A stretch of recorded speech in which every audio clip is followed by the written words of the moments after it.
तो स्वागत है आप सबका हमारे चैनल पर। आज हम बहुत अच्छा सा टॉपिक है मेंटल स्टेटस एग्जामिनेशन, जो सभी रिक्वायरमेंट में काफ़ी इसेंशियल है, मैंडेटरी है। एग्ज़ाम देने जाते हैं तो उसमें भी ये लिखना बहुत ज़रूरी होता है।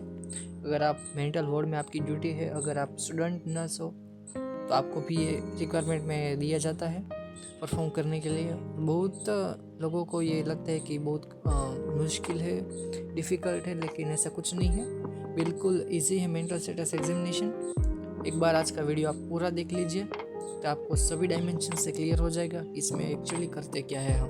ठीक है, बिल्कुल फिजिकल एग्जामिनेशन के जैसा ही है, कुछ भी ऐसा नहीं है जो आपको पता ना चले। ठीक है, जनरल बातें जो आपको पता होनी चाहिए। कॉग्निटिव प्रोसेस क्या होता है, मेमोरी क्या होता है, कंसंट्रेशन, अटेंशन, ठीक है, परसेप्शंस, हेलुसिनेशन, इल्यूजन, ये सब आपको पता होना चाहिए। ठीक है, तो चलिए शुरू करते हैं आज का मेंटल स्टेटस एग्जामिनेशन। ठीक है, ये मेंटल स्टेटस एग्जामिनेशन हम एक वीडियो में कवर नहीं कर पाएंगे क्योंकि सब की एक्सप्लेनेशन करेंगे तो काफ़ी बड़ा वीडियो हो जाएगा। ठीक है, इसलिए हम इसके 2 या 3 पार्ट बनाएंगे। ठीक है, वो आपको हमारे चैनल पर देखने को मिल जाएंगे। तो पहले जो ये फॉर्मेट है ये मैंने लिया हुआ है आर शिवानी की बुक है जो 5th एडिशन की, वहाँ से ये फॉर्मेट है। तो इसमें हम ये फॉर्मेट के बारे में बात करेंगे। ठीक है, each and every point discuss करेंगे। अगर आपको सिर्फ कैसे लिखना है उसका फॉर्मेट ही देखना है तो आप ये स्किप करके, मैंने इसी वीडियो में मैंने एक डेमो भी बनाया हुआ है क्वेश्चन का। ठीक है, तो वो आप कॉपी पेस्ट कर सकते हैं, लेकिन आपको समझना है कि एक्चुअली कैसे लिखते हैं तो ही आप इसे वीडियो देखना। ठीक है, बाकी आप स्किप करोगे तो अच्छा लगेगा। ठीक है, तो पहले हम फॉर्मेट के बारे में बात करेंगे कि एक्चुअली इसमें जो भी हेडिंग दिए हुए हैं, पहला ए जनरल अपीयरेंस है। ठीक है, फिर है बी में स्पीच, ऐसा टोटल एज है। ठीक है, 8 पॉइंट है, आखिर में लास्ट में इनसाइट। ठीक है, तो इतने सारे पॉइंट है, सब हम ज़्यादा से ज़्यादा ट्राई करेंगे कि स्पीड से ख़त्म हो सके और आपको अच्छे से समझ में आ सके। तो ये ख़त्म होने के बाद हम लास्ट में आपको एक फॉर्मेट दे देंगे, किसी प्रकार आपको लिखना है। ठीक है, तो पहले शुरू करते हैं हम जनरल अपीयरेंस। ठीक है, इसमें आपको क्या क्या लिखना है वो हम आप बताते जाएंगे। तो चलिए पहला शुरू करते हैं जनरल अपीयरेंस एंड बिहेवियर। तो इसमें आपको क्या लिखना है, जब आप पेशेंट के बेड साइड जाओ, जब आप ओपीडी में पेशेंट आता है तब उसका सिर्फ आपको हेड टू टो एग्जामिनेशन करना है। ठीक है, कोई भी इंस्ट्रूमेंट का यूज़ नहीं करना है, कोई भी इक्विपमेंट का आपको यूज़ नहीं करना है, सिर्फ आपको आपकी आँख से ऑब्जर्वेशन करना है और अकॉर्डिंग टू योर ऑब्जर्वेशन आपको ये सब लिखना है। तो पहला है अपीयरेंस। ठीक है, यहाँ पर जनरल अपीयरेंस के नीचे है पहला पॉइंट अपीयरेंस। अपीयरेंस माने उसका बाह्य देखाव कैसा है। ठीक है, ओवरलुक कैसा है। तो अपीयरेंस के सामने आपको इस तरह ऑप्शन दिए हुए हैं, इसी अकॉर्डिंग आपको किसी एक ऑप्शन को लेकर वहाँ पर लिखना है। तो अपीयरेंस में पहला है लुकिंग वंस एज। ठीक है, अगर वो 25 साल का है तो वो 25 साल का ही लग रहा है या नहीं। ठीक है, उससे छोटा लग रहा है, इससे क्या पता चलेगा कि उसकी जो फिजिकल ग्रोथ है उसके अकॉर्डिंग ही उसका मेंटल ग्रोथ है या नहीं, ये सब आपको अपीयरेंस से पता चल जाएगा। ठीक है, तो पहला है लुकिंग वंस एज, तो उसकी जो एज है उसी बराबर लग रहा है। सेकेंड है लुक्स ओल्डर, जो उसकी एज है उससे ज़्यादा ओल्ड दिख रहा है। फिर है यंगर देन हिज और हर एज, जो उसकी एज है उससे ज़्यादा वो यंगर दिख रहा है। अगर वो 42 साल का है, अगर वो 50 साल का है एक्चुअली, लेकिन वो दिख रहा है 25 साल का, ऐसा है या नहीं। फिर अंडर वेट है, ओवर वेट है, फिजिकल डिफॉर्मिटी है, वो सब आपको अपीयरेंस में लिख देना है। ठीक है, फिर आता है दूसरा पॉइंट फेशियल एक्सप्रेशन। उसके फेशियल एक्सप्रेशन कैसे है वो आपको पता चल जाएगा उससे बात करते समय या और उसका सिर्फ ऑब्जर्वेशन करते समय। क्या है, एंजियंस है। ठीक है, फियर वाला एक्सप्रेशन है तो आपको लिखना है एंजियंस और फियरफुल। कोई एक्सप्रेशन ही नहीं है तो लिखना है ब्लंट। ठीक है, और अगर अच्छा है, ठीक है, तो उसमें लिखना है आपको प्लीजेंट। फिर आता है level of grooming. Level of grooming means उसका ग्रूम कैसा है। ठीक है, अगर आप उसको देखते हैं तो उसका जो क्लोथिंग है वो कैसा है, उसका जो हेयर स्टाइल है वो कैसा है, वो सब आपको यहाँ पर मेंशन करना है। ठीक है, लेवल ऑफ ग्रूमिंग में देखेंगे नॉर्मल है। फिर है शेबिली। शेबिली मीन्स शेबिली ड्रेस्ड माने अनएक्सेप्टेबल। ठीक है, उसे कहते हैं शेबिली ड्रेस्ड। फिर है ओवर ड्रेस्ड। ठीक है, नॉर्मल जो कपड़े पहनते हैं वो तो बराबर है, लेकिन ओवर ज़्यादा पहने हुए हैं, ठीक है, ज़्यादा उस ऑर्नामेंट्स पहने हुए हैं, तो वो सब आपको लिखना है ओवर ड्रेस में। अगर इडियोसिंक्रेटिक है उसका क्या मतलब होता है ओड, ठीक है, विचित्र, वो आता है इडियोसिंक्रेटिकली ड्रेस्ड में। तो इसमें से कुछ भी ऑप्शन आप सिलेक्ट कर सकते हो अकॉर्डिंग टू योर पेशेंट। फिर आता है लेवल ऑफ क्लीनलीनेस, कैसा है, एडिक्वेट क्लीन है, इनएडिक्वेट है, ठीक है, वो सब। फिर है लेवल ऑफ कॉन्शियसनेस में फुल्ली कॉन्शियस है या फिर ड्राउजी है, स्टूपर्स है और कोमेटोस्ट है। इसका सबका मीनिंग तो आपको पता होना ही चाहिए, ठीक है, अगर नहीं है तो गूगल आप कर सकते हो। After the consciousness we go for mode of entry. Mode of entry means वो पेशेंट है वो कैसे एडमिट हुआ है, ठीक है, अपनी इच्छा से हुआ है या फिर उसके किसी रिलेटिव से, उसकी फैमिली मेम्बर उसको समझा कर लाए हैं, ठीक है, वो यहाँ पर हमको लिखना है। इसमें है कम विलिंगली मीन्स अपने खुद से आया है, ठीक है। फिर है परसुएडेड मीन्स उसकी फैमिली मेम्बर उसको समझा कर यहाँ पर लाई है। और तीसरा है ब्रॉड यूजिंग फिजिकल फोर्स, ठीक है, तो वो समझते ही है। तीन में से जो भी हो वो यहाँ पर आपको लिखना है। फिर आता है बिहेवियर में लिखना है नॉर्मल बिहेवियर है और फ्रेंडली है, प्रीऑक्यूपाइड है या एग्रेसिव है, उसमें से कुछ आप एक लिख सकते हो।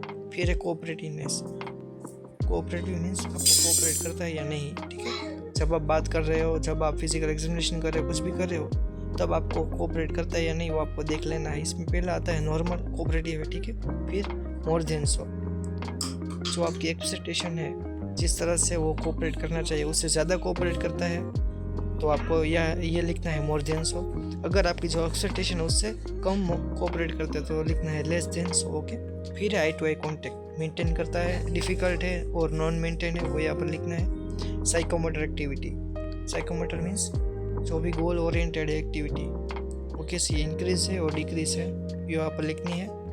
फिर रेपोर्ट मीन्स आपके साथ वो कनेक्शन बना के रखता है या नहीं, ठीक है, स्पॉन्टेनियस रिपोर्ट बना के रखता है, ठीक है, या फिर डिफ़िकल्ट है, तो यहाँ पर आपको लिखना है। जेस्टर मीन्स उसकी पोजीशन है वो सब कैसा है, मीन्स उसका जो नॉर्मल बिहेवियर होना चाहिए, जो उसकी नॉर्मल स्टाइल होनी चाहिए किसी भी नॉर्मल पर्सन की, तो उसी प्रकार है या नहीं वो यहाँ पर लिखना है। पोस्टर मीन्स उसका पोस्टर कैसा है, किस पोजीशन में वो बैठा हुआ है, वो आपको लिखना है। नॉर्मल है, केटाटोनिक है, स्टूप्ड है, फिर स्टिफ और गार्डेड है, ठीक है।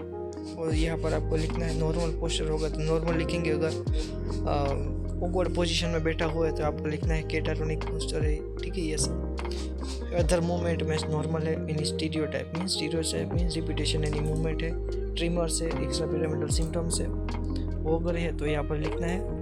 फिर अदर केटाटोनिक में अगर लिखना चाहे तो लिख सकते हो, वरना नहीं लिखेंगे तो भी चलेगा, क्योंकि इतना सब आपको लिखने की ज़रूरत नहीं होती, ठीक है। इसमें अगर आप बात करें तो लास्ट में है हेलुसिनेटरी बिहेवियर, ठीक है, यहाँ पर आपको दिखाई दे रहा होगा। तो जो हेलुसिनेटरी बिहेवियर है, ठीक है, उसमें आप लिखना चाहे तो लिख सकते हैं कि अगर पेशेंट को कोई एक्सटर्नल स्टिमुलाई नहीं है लेकिन फिर भी वो स्माइल कर रहा है, ठीक है, क्राइंग कर रहा है, तो यहाँ पर आप लिख सकते हो। फिर है म्यूटरिंग और टॉकिंग टू सेल्फ है, ठीक है, ये सब यहाँ पर लिख सकते हो आप। तो यहाँ पर हमारा जो पहला पॉइंट है जनरल अपीयरेंस वाला वो ख़त्म होता है और अब शुरू होगा सेकंड वाला, ठीक है, स्पीच है वो। तो जब हम स्पीच की बात करेंगे, ठीक है, जनरल अपीयरेंस में कोई भी हम क्वेश्चन आंसर नहीं करेंगे, लेकिन जब अब स्पीच की बारी आती है तो यहाँ पर क्वेश्चन आंसर करना मैंडेटरी हो जाता है, क्योंकि तो ही आपको पता चलेगा कि आपने क्या क्वेश्चन पूछा है और पेशेंट ने क्या आंसर दिया है, ठीक है। जो आंसर दिया है तो उसको अकॉर्डिंग आप अपना मेंटल स्टेटस एग्जामिनेशन में जो उसकी स्पीच है वो उसको असेस कर पाएंगे। तो स्पीच में हम एक हेडिंग डालेंगे नर्स, उसके नीचे पेशेंट और उसके नीचे इन्फरेंस, ठीक है। तो जो स्पीच है, ठीक है, उससे हमने ऑलरेडी एक फॉर्मेट बनाया हुआ है, वो फॉर्मेट भी इस वीडियो के एंड में आपको मिल जाएगा, ठीक है। उसमें जाकर भी आप देख सकते हो कि किस तरह हमने ये क्वेश्चन पूछे हैं, किस तरह आंसर आया है और उस आंसर के अकॉर्डिंग हमने क्या इंटरप्रिटेशन किया है, ठीक है। जो भी पेशेंट आंसर देता है उसके अकॉर्डिंग हम देखेंगे। तो पहला पेशेंट पूछेंगे नर्स, फिर डॉट करके व्हाट इज़ योर नेम, फिर पेशेंट का हेडिंग मानेंगे और जो पेशेंट ने बोला है वो यहाँ पर लिखेंगे date my patient name is dot dot dot, okay. Then उसमें हम ये सब देखेंगे इन्फरेंस, एक इन्फरेंस का टॉपिक डालेंगे। इन्फरेंस माने कि जो उसने जवाब दिया वो आपके एक्सपेक्टेशन के मुताबिक था या उससे लो डाउन था, ठीक है, वो। इन्फरेंस के बाद जो इस तरह यहाँ पर जो भी पॉइंट दिए हैं, ठीक है, इनिशिएशन है, रिएक्शन टाइम है, रेट, प्रोडक्टिविटी, वो सब हेडिंग हम डालेंगे, ठीक है। तो after the answer the question we put the first heading initiation, ठीक है।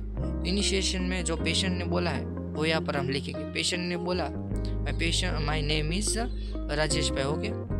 तो वो अपनी तरह से बोला या हमने क्वेश्चन पूछा उसके बाद उसने बोला, ठीक है। अगर उसने पहले ही आपको बोल दिया है तो वो स्पॉन्टेनियस कहलाएगा कि अपने आप से बोला, ठीक है, अपनी तरह। फिर दूसरा है स्पीक्स व्हेन स्पोकन टू। इसका मतलब जब आपने क्वेश्चन किया फिर उसने आंसर दिया, तो ये दूसरा पॉइंट है, ठीक है। ये 2 ही पॉइंट आता है इसमें। फिर है रिएक्शन टाइम। इसमें क्या है, time taken to answer the question. आपने क्वेश्चन पूछा उसके बाद पेशेंट ने कितना टाइम लिया वो आंसर देने के लिए, तो यहाँ पर है नॉर्मल, देन डिलेड, ठीक है। आपने क्वेश्चन किया उसके बाद उसने आंसर देने में थोड़ा समय लगा है तो उसमें हम लिखेंगे डिलेड, ठीक है। जल्दी आंसर दे दिया तो लिखेंगे शॉर्ट, ठीक है। और अगर आप नहीं असेस कर पाते तो लिख देना डिफिकल्ट टू असेस, ठीक है। फिर आता है रेट, ठीक है। जल्दी से बोला है, धीरे बोला, तो रेट में क्या आता है, normal, slow and rapid, okay. Then आती है प्रोडक्टिविटी, मीन्स आपने सवाल पूछा व्हाट इज योर नेम, तो पेशेंट ने सिर्फ इतने बोला राजेश भाई, तो वो आता है मोनोसिम्बॉलिक में, ठीक है, यानी कि एक ही वर्ड का यूज़ किया। अगर उस पूरे सेंटेंस में बोलता है तो लिखेंगे एलाबोरेट रिप्लाइज, ओके। फिर आता है वॉल्यूम। वॉल्यूम में कैसा है, उसका जो भी साउंड है वो नॉर्मल है या इंक्रीज है या डिक्रीज है, ठीक है। ज़्यादातर मैनिक पेशेंट होगी उसमें इंक्रीज आएगा और जो डिप्रेशन वाले होगी उसमें डिक्रीज यानी कि सॉफ्ट आएगा, ठीक है। फिर आता है टोन। टोन में क्या लिखेंगे हम, नॉर्मल वेरिएशन है, हाई पिच है, लो पिच है और मोनोटोनस है, ठीक है। और टोन के हिसाब से आप लिखेंगे उसका टोन कैसा है बोलने का। मैनिक में हाई आएगा, सीधी सी बात है, डिप्रेशन में लो पिच आएगा। फिर है रिलेवेंस, जो आपने क्वेश्चन किया उसके रिलेवेंट उसने आंसर दिया तो लिखेंगे आप फुली रिलेवेंट। अगर उसने जवाब कुछ थोड़ा घुमा के दिया तो लिखेंगे समटाइम्स ऑफ टारगेट। अगर पूरा का पूरा जो आंसर है वो ऑफ टू टारगेट यानी कि जो क्वेश्चन था उसके अकॉर्डिंग नहीं दिया, ठीक है, दूसरा ही आंसर दिया तो लिखेंगे इररिलेवेंट, ठीक है। फिर आता है स्ट्रीम, जो उसने आंसर दिया उसकी स्ट्रीम कैसी थी, उसका वे ऑफ टॉकिंग कैसा था, नॉर्मल था तो नॉर्मल। अगर वो घुमा घुमा के बोलता है तो लिखेंगे हम सर्कमस्टेंशियल, यानी कि घुमा घुमा के टारगेट पर आया, ठीक है। उसको हमने नाम पूछा तो वो घुमा घुमा कर लास्ट में नाम तक ले गया तो उसके कहते हैं सर्कमस्टेंशियल। अगर वो घुमा घुमा कर सही टारगेट पर वो नहीं आता है, यानी कि हमने जो उसको नाम पूछा है, ठीक है, लेकिन वो घुमा घुमा के बात करता है और उसका नाम एंड तक नहीं कहता तो उसको हम लिखेंगे टेंजेंशियल, ठीक है। ये 2 ही ज़्यादातर आते हैं इसमें, ठीक है। फिर आता है उसके बाद ये फ्लाइट ऑफ आइडियाज़, ये भी इम्पोर्टेंट है, ठीक है। वो इस तरह बात करता है कि उसके जो 2 सेंटेंस है उसके बीच में कोई कनेक्शन नहीं है, तो वो सब फ्लाइट ऑफ आइडियाज़ में आ जाएगी, ठीक है। फिर है कोहेरेंस। कोहेरेंस माने उसकी पिच कैसी थी, ठीक है, फुल्ली कोहेरेंट थी, ये लूजिंग ऑफ एसोसिएशन। कोहेरेंट माने क्या, 2 वर्ड के बीच में जो गैप होता है, ठीक है, वो गैप नहीं था। अगर गैप होता है तो लिखेंगे लूजिंग ऑफ एसोसिएशन, जिसमें कोई सेंटेंस या इंटरप्रिटेशन ही नहीं हो सकता। फिर अदर सिको ला लिया, वो सब आपको पता ही होगा, ठीक है, अगर टर्म आपको स्टडी कर गई है तो। बाकी कुछ लिखने की ज़रूरत नहीं है, सिर्फ कोहेरेंस तक ही आपको लिखना है। और ज़्यादा से ज़्यादा आप लिखना चाहो तो स्पीच में से कोई भी 5 हेडिंग है वो आप लिख सकते हो, ठीक है। फिर आता है मूड। तो जो मूड है, ठीक है, वो हम डिस्कस करेंगे पार्ट 2 में, ठीक है। अगर हम इसमें डालेंगे तो वीडियो बहुत लंबा हो जाएगा, तो इसलिए आप पार्ट 2 देख लीजिएगा, ठीक है। तो मैंने जो एक पेशेंट का फॉर्मेट बनाया हुआ है, ठीक है, वो भी आपको पार्ट 2 में ही देखने को मिल जाएगा, ठीक है। पार्ट 1 में यहाँ तक हमने देखा है, ठीक है। तो चलिए मिलते हैं पार्ट 2 में।